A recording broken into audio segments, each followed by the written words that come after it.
પ્રમાણમાં સારો છે. એક રકમ 2 વર્ષમાં સાદા વ્યાજે કેટલી થાય છે? 1760 થાય છે. અને 5 વર્ષમાં 2000 થાય છે. તો મુદ્દલ કેટલી? તમને ખબર છે કે સાદું વ્યાજ હોય ને મીઠું હોય, એક ધારું વધે. ચક્રવૃદ્ધિ વ્યાજની જેમ માળધાડ ન વધે. દર વર્ષે સાદું વ્યાજ સરખું વધે. ટૂંકમાં આની તમે 83 લઈ શકો છો. હું કરું? જોજો કરીએ. 2 વર્ષમાં રકમ કેટલી થાય છે?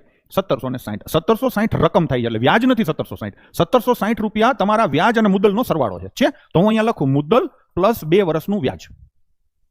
એ કેટલા થયા? 1760. ક્લિયર છે? ચલો પછી એને આગળ શું કીધું છે? 5 વર્ષમાં એ જ રકમ 2000 થઈ જાય. એટલે 2000 રૂપિયામાં મુદ્દલે આવી ગયું અને 5 વર્ષનું વ્યાજ આવી ગયું. હું લખું અહીંયા મુદ્દલ પ્લસ 5 વર્ષનું વ્યાજ. કેટલું થાય? 2000 થાય ને.